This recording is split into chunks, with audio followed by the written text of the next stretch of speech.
आप सभी को मेरा नमस्कार। दोस्तों ये वीडियो बड़ा ध्यान से सुनना, खासकर कि वो लोग जिनका आईबीपीएस में एसबीआई में सिलेक्शन हो गया है, क्योंकि एफसीआई का रिजल्ट आना अभी बाकी है और उनमें से काफ़ी सारे बच्चों का एफसीआई का फेस 1 क्लियर हो गया था और वो फेस 2 के रिजल्ट का वेट कर रहे हैं। अब आज भी कुछ बैंकों ने जो है वो ज्वाइनिंग लेटर्स को लेके न्यूज़ आई है कि उन्होंने ज्वाइनिंग लेटर्स निकाल दिए हैं और उनकी ट्रेनिंग स्टार्ट होने वाली है अप्रैल मंथ के अंदर ही।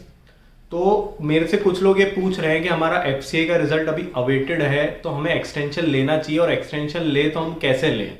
तो सबसे पहले तो मैं आपको एफसीए के रिजल्ट के डेट के बारे में बता दूं कि एफसीए AG3 जो है वो इस बार आईबीपीएस ने कंडक्ट कराया था और आईबीपीएस का आप सबको पता है कि इनकी प्रोसेस थोड़ी फास्ट होती है दूसरों के कंपैरिजन में।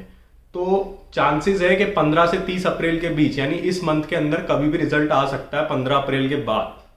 हालांकि एफसीआई के केस में हमने पहले भी देखा है कि एक बार बहुत बड़ा सरप्राइज देखने को मिला था कि प्री का रिजल्ट मेंस के 4-5 दिन पहले आया था और एकदम से एडमिट कार्ड रिलीज हुआ था और उस वक्त सब लोग शॉक रह गए थे कि इतनी जल्दी प्री का रिजल्ट, मतलब इतना लेट प्री का रिजल्ट आया और फिर इतनी जल्दी उन्होंने मेंस करा दिया।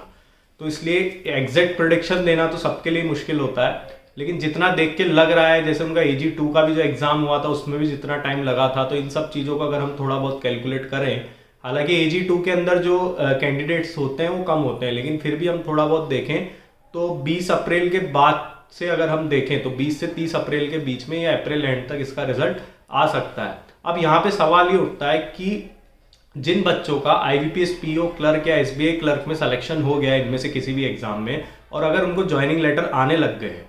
तो वो अपनी जगह एक्सटेंशन कैसे ले और एक्सटेंशन ले तो क्यों ले। देखिए, सबसे पहली चीज तो ये है कि एक्सटेंशन का ड्रॉबैक ये होता है कि आपकी सीनियरिटी लूज हो जाती है। अगर आप एक्सटेंशन लेने के बाद वो ऑर्गेनाइजेशन ज्वाइन करते हो तो आपकी सीनियरिटी लूज हो जाती है, लेकिन फायदा उसके अंदर ये होता है कि आप बॉन्ड अमाउंट से बच जाते हो। अगर आप ज्वाइन करने के बाद फिर एफसीआई ज्वाइन करते हो या एसएससी सीजीएल में आपका क्लियर होता है वहां ज्वाइन करते हो, तो फिर जो उनका 1.5-2 लाख का बॉन्ड अमाउंट होता है वो आपको भरना पड़ता है। दूसरी चीज, एफसीआई की एक चीज और याद रखना कि एफसीआई जितनी पोस्ट निकली है, यानी जिस जोन के अंदर और जिस कैडर में, डिपो जनरल वगैरह जो कैडर होते हैं, जितनी पोस्ट इनकी निकली है उसके 3 टाइम्स कैंडिडेट्स को ही बुलाएगा।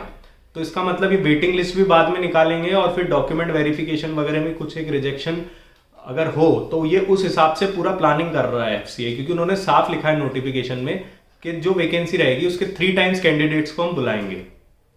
अब रहा सवाल इसके अंदर कि अगर आपका एफसीआई ज्वाइन करने का मन है या बैंक ज्वाइन करने का मन है और इसको लेकर अगर कुछ कंफ्यूजन है, तो हमने ऑलरेडी एक वीडियो हमारे चैनल पे बनाया था, वो मैं नीचे पिन कमेंट के अंदर डाल रहा हूँ, उसका लिंक तो आप वहां से जाके देख सकते हैं। मैंने उसके अंदर एक एक चीज बताई है कि क्या ट्रांसफर पॉलिसी होती है, पोस्टिंग कैसे आती है, सैलरी में क्या डिफरेंस होता है, और कैडर वाइज भी उसमें थोड़ा समझाने की कोशिश करिए कि डिपो कैडर में और बैंकिंग में क्या फर्क आता है, जनरल कैडर में और बैंकिंग में क्या फर्क आता है, और किस आदमी को क्या चूज करना चाहिए उसके नेचर के अकॉर्डिंग।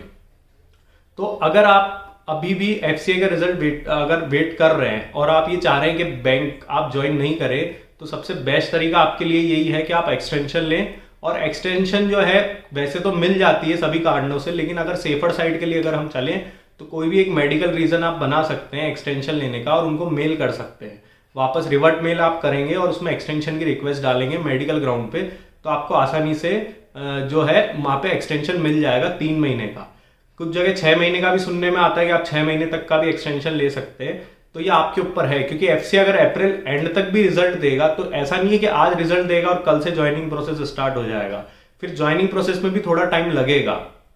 तो इसलिए इन सब चीजों को कैलकुलेट करके और अपना डिसीजन लें, क्योंकि हम भी नहीं चाहते हैं कि बैंक का बॉन्ड आप भरें और फिर 1.5 से 2 लाख का नुकसान आपको हो। और अगर आपकी बैंकिंग में ज्वाइन करने की इच्छा है तो फिर तो ये डिबेट खत्म ही हो जाती है, क्योंकि एफसीआई अगर आपको ज्वाइन नहीं करना है तो आप बैंक ज्वाइन कर सकते हैं, तो उसके अंदर तो फिर वो डिबेट खत्म हो जाती है। फिर तो ये रहता है कि आईबीपीएस पीओ एसबीआई में से हम कौन सा ज्वाइन करें, वो अपने आप में एक अलग टॉपिक है। तो दोस्तों, कैसा लगा आपको हमारा वीडियो? अगर इस तरह के और वीडियो चाहते हैं तो नीचे कमेंट बॉक्स में टाइप करें और हमारी चैनल को लाइक शेयर सब्सक्राइब करें। आप लोग का बहुत बहुत धन्यवाद।